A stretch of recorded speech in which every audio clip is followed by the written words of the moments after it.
Okay. All right. So we're gonna just a second, please.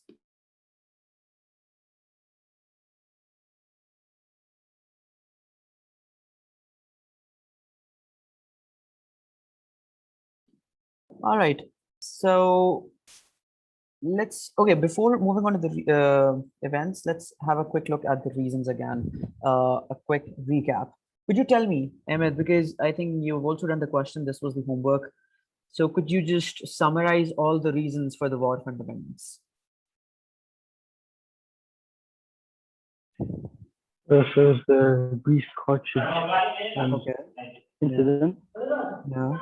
the doctrine of lapse, Okay. also the British interference in religion, Right. also the fact that the British thought they were superior to the Right. Indians, Okay. and that they replaced the official language. They did the official language of English. Yeah. Okay. Right. I think, yeah, that's all. Yes. So they were actually trying to somehow replace or dominate the Indian culture, the religion, the language, and everything, which was a threat for the Indians at that time. Also, they had introduced such policies, for example, the doctrine of lapse to take over India more strongly, to expand their control over the lands of the subcontinent. And all of this was a threat to the Indians, to the people of the subcontinent, to the Muslims, the Hindus, the Sikhs, and all the religious minorities and majorities that existed in the subcontinent at that time. Because of this, the first incident took place in 1857, which obviously was the greased cartridges issue. Cartridges issue was one of the immediate reasons for the war, one of the short-term reasons for the war. Because when we talk about the reasons for the war of independence, we classify these reasons as long-term and short-term reasons. All the long-term reasons were this dominance over the culture, over the religion, language replacement and everything. So over here, Greece cartridges issue was a short-term reason, which immediately became a cause for the War of Independence. So what happened was in March, there was this British officer, Mangal Pandey, who was executed because he defied his British soldier. He not the soldier, actually the general. He said that he won't be using the grease cartridges, and because of that, what happened was he was imprisoned. He was executed. In fact, yeah, Mangal Pandey was executed. So 2 months later, in May, some sepoys they refused to touch the grease cartridges, and this incident took place in Meerut. Meerut is the name of the place. Okay, so when that happened, when people had started following that order and they were refusing the use of grease cartridges, those soldiers were court-martialed, and their fellow soldiers they broke into prison and freed them.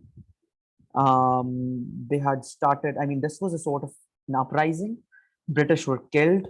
Uh, all of it was happening in Meerut. Okay, British soldiers were killed. People were uprising against the British, and the soldiers they later marched to Delhi. Delhi being the capital, British lost control. They lost control of Mathura. They lost control of Kanpur, Jhansi, Allahabad, Delhi, Lucknow. So these are all the important cities. I'm going to name these cities again: Delhi, Kanpur, Mathura, Jhansi, Allahabad, Lucknow. The British lost control of all of these important cities, which was obviously a severe blow to their policy of expansion, and considering that they were actually trying to colonize India. Just a second.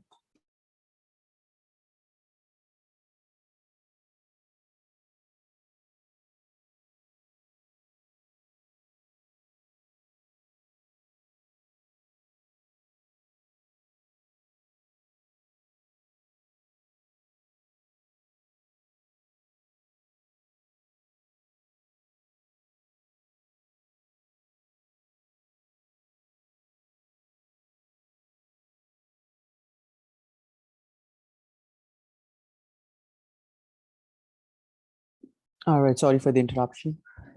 Okay, so by now what happened was that the Indians they had control of these important cities, there was another incident that took place in Kanpur. Kanpur was another city, and the forces in Kanpur, they started massacres, and they also were uprising against the British. British in return, they tried to imprison the soldiers, they tried to put the rebellion down, and obviously considering the fact that British, their army was superior, they had all of these latest weaponry tactics to deal with such rebellions. And obviously, this wasn't a problem for them. Initially, yes, they did lose control of some of the major cities, but it wasn't a problem anymore. They gained control back. Delhi was regained, Lucknow was regained, Kanpur, and all of these important cities, they gained their control back. Bahadur Shah too, Bahadur Shah Zafar too was the Mughal emperor. He was a puppet ruler at that time, and he surrendered at that time. So what happened was his sons were murdered. He had to surrender.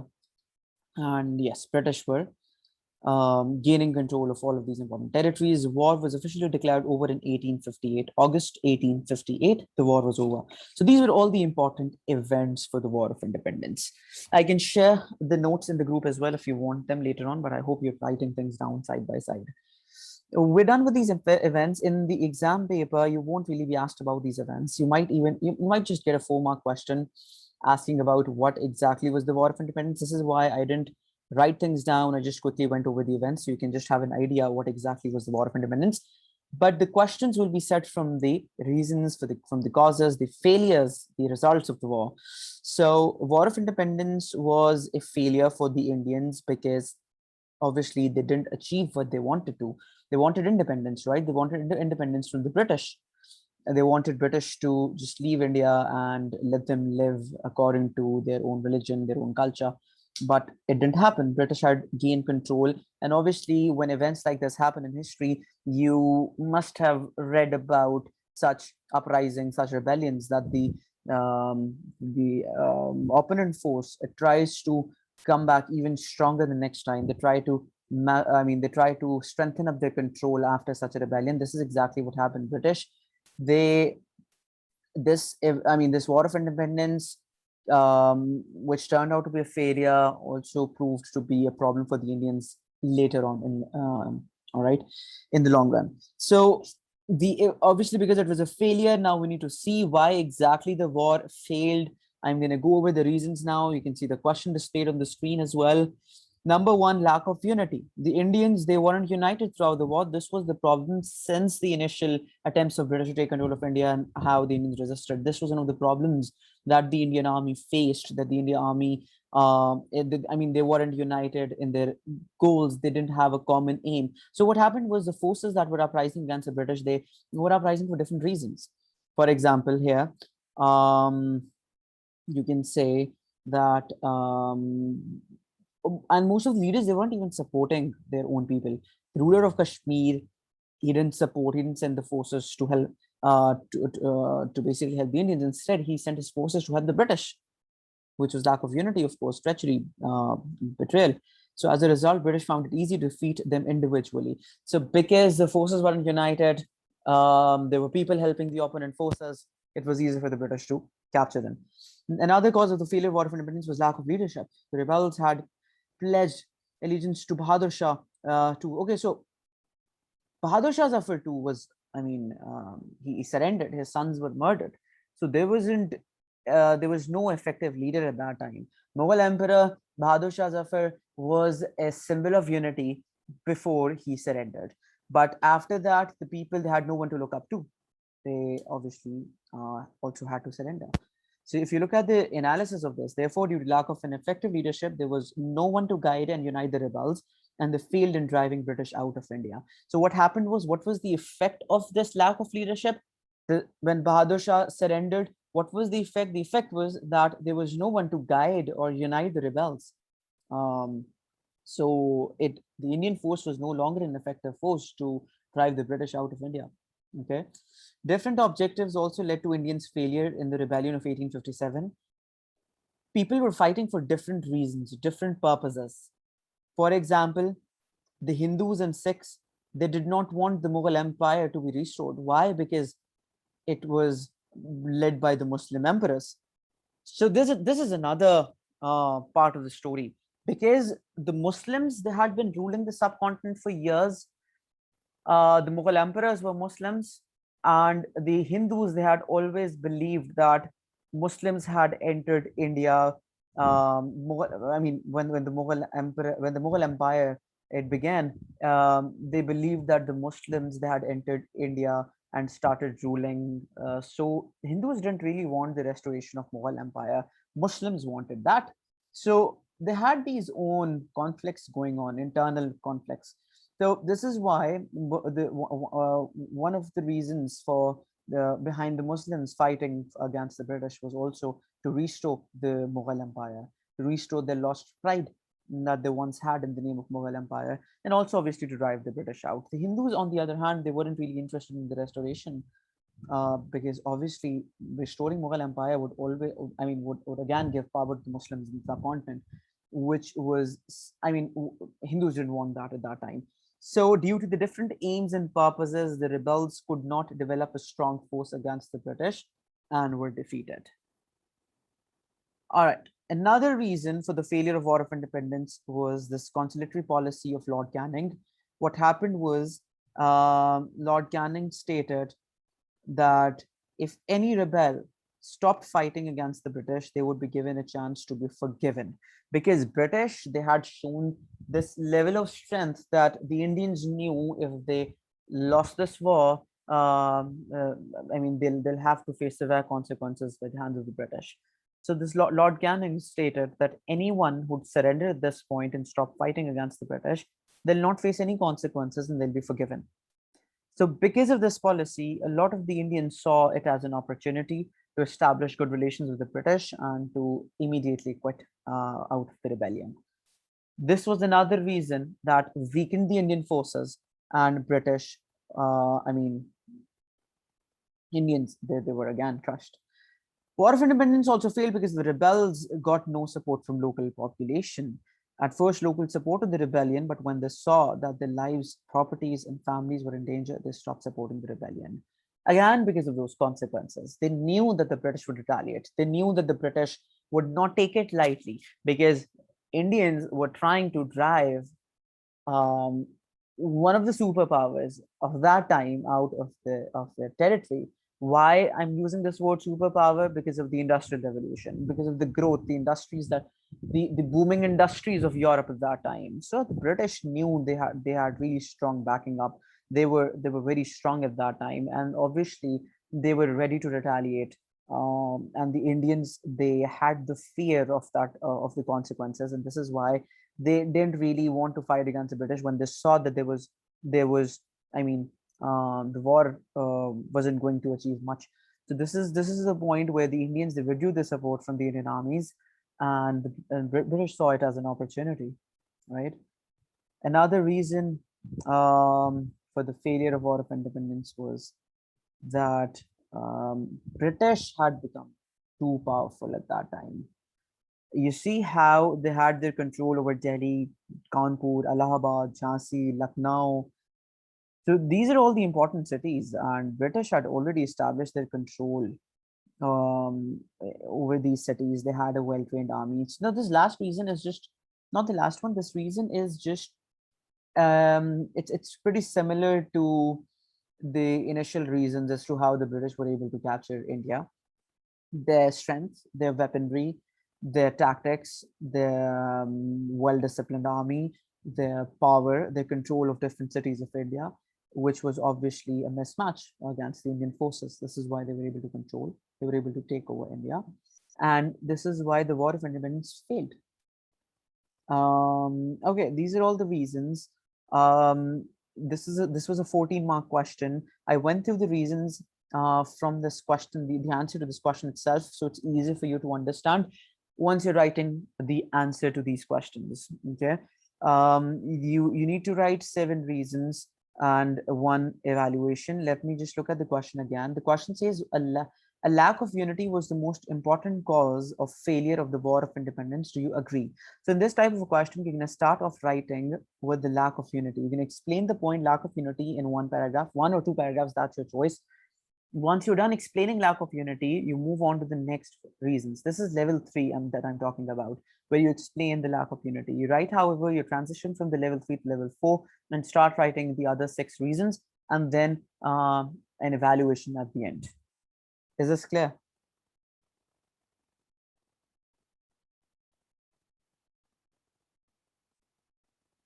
Nimitt, are you there? Yes, clear. Okay. Now, we need to analyze this war of independence in terms of the successes and failures. So let me ask this question. Before moving on to the next question, I think we all should try to see what we understand by the events, the consequences, the results of the war. Did the War of Independence actually achieve anything? What good was there for the Indians? What were the successes and what were the failures of this War of Independence? War of Independence achieved nothing. Do you agree? Give reasons for your answer. Was not successful. So we're looking at the failures first of all. The failures for the Indians. Okay. Okay. The question then, I mean, the question doesn't specify whether you're writing this from an Indian point of view or the British point of view. So you can talk about any side. When we talk about the achievements of this war, those achievements could be for the Indians or for the British. So it's up to you. Let's see what the reasons are for the failure, the negative consequences. So one of the failures was the Indians, they failed to drive British out of India. The main objective of this war, it wasn't fulfilled. So that's when the main outcome was different, the War of Independence was a failure. End of Mughal era, when Bahadur Shah Zafar surrendered, Queen Victoria proclaimed herself, and in the proclamation of Allahabad, this is also important. I want you to write these points that I'm gonna tell you now. There was this proclamation of 1858 that was presented. It was one of the consequences of this war, and British confirmed that they were the masters of India now, and this is how I mean, yeah, this was one of the major outcomes of this war. You can write it down. The first point was that the British would not interfere in the religious beliefs of the people. This is what they proclaimed here, that they will not be interfering in the religious beliefs of the people. They would pay regard to ancient property, rights, and customs. The British would abide by all treaty obligations. The British would agree to no further territorial acquisition, and the British would guarantee the right to appointments in public service. This is what they presented for the Indians, that they would not interfere in the religious beliefs of the people. They would pay due regard to the ancient property, rights, and customs. They'd abide by all the treaty obligations. They'll agree to no further territorial acquisition, and they'll guarantee the right to appointments in public service. This was a proclamation presented to the Indian people in regards to a declaration by the British that they were now going to control India, and this is how they'll be taking care of the Indian people. The second, okay, so this is what we're talking about as part of the second reason. Yeah, and this proclamation meant that the Mughal Empire, the rule of Mughal era, was officially ended. So yeah, it was officially the British India now. All right, this was a failure for the Indians. It was a negative consequence for these people of subcontinent. Why? Because the Mughal Empire, it ruled for almost 300 years, and an end to such a great dynasty was a severe blow to the Indians now. Another reason for another failure of the War of Independence was the strained relations among Hindus, Muslims, and the British. So we're talking about the combined relations of the Indians with the British now. So British had blamed, I mean, they were blaming Muslims for the War of Independence. So the Muslim-British relations were now strained. Obviously, British had to react in some way. What they did was they reduced the number of jobs with the Indians. They took some of the Indian properties by force as well. And as a result, Indians had to face severe economic and social hardships. this is what proved to be very, very miserable for the Indian people, because obviously, if you look at the general economic status, if you look at the lifestyle of the Indian people, they most of them were living below the line of poverty at that time. And after the War of Independence, they had to face these problems again. Obviously, British had to react in some way. This was very natural. But the fact that they were only blaming Muslims was more dangerous for the Muslims than the entire effect for the Indians, right? So Muslims were specifically targeted and were blamed for the War of Independence. Again, the reasons could be, could be maybe because of the Mughal Empire ruling India for these 300 years, and British might have thought that the entire power to bring about a rebellion was in the hands of the Muslims, although Hindus were in majority at that time. So we never know what the reasons were. We can analyze them just by looking at the incidents of history, or the limited facts that we know at this point. One of the reasons could be the Mughal Empire, the rule of Mughal emperors at that time, or maybe the uprisings that were arranged by the Muslims. But if you look at the Greece cartridges issue, both the Indian Muslims and the Indian Hindu communities were equally involved in ruling against the Greece cartridges. So generally, yes, the Indians were blamed, but specifically the Muslims were targeted here. These were the three um, failures for the war of four failures for the War of Independence. We're going to now look at the achievements, how this War of Independence proved to be somewhat successful for the Indians or for the British. So one of the achievements was that EIC rule came to an end. British had proclaimed themselves as the leaders of India in their proclamation of 1858, and it meant that they will be directly taking control of India. EIC will not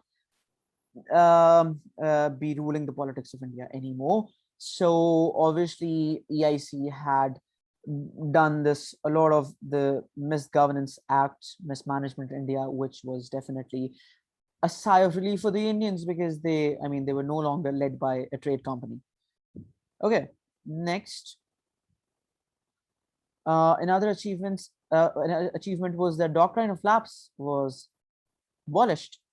So the Indians, they successfully were eliminated with this threat of illegal acquisition of lands. Because you see, this is what the British said in the proclamation as well, that they won't basically there will be no further territorial acquisition. This was actually where they were abolishing the doctrine of lapse. So yes, now this policy was removed. Indian lands were more safer than ever before since the British had entered India. And grease cartridges were also stopped. Yeah, so they had also eliminated grease cartridges entirely. The supply was stopped. And the British, they agreed that this was a mistake because it affected the religion of the Indians directly. It was not acceptable by the Muslims as well as for the Hindus. So this is why the British, they agreed, they accepted their mistake, and they stopped the supply of the grease cartridges. This was another success. So this question was a different type of a 14-mark level marking question, which asked you to analyze the reasons, the successes and the failures of the war. So in a question like this, you can mention either 3 successes and 4 failures, or 4 successes and 3 failures. The ratio is up to you, but in the evaluation, you're going to stick to the point that you're writing most reasons for. For example, if you're writing 4 successes, you're going to evaluate, you're going to present a judgment stating that the War of Independence was a success. But in this question, if you look at this model answer here, there are in total of 4 reasons for the failure. So the evaluation for this response will be against the War of Independence. You're going to write that the War of Independence was a failure, and then you're going to present a precise summary or a judgment at the end stating why you state that the War of Independence was a failure. Okay, so stick to the side that you're writing the most points for. Yeah, this was the question, and we're done with the topic. In fact, War of Independence is over now. Let me know if there's any question. You can also attempt these questions. The notes are available for you guys. Yeah, so that is it. Let me know if there's any question, please.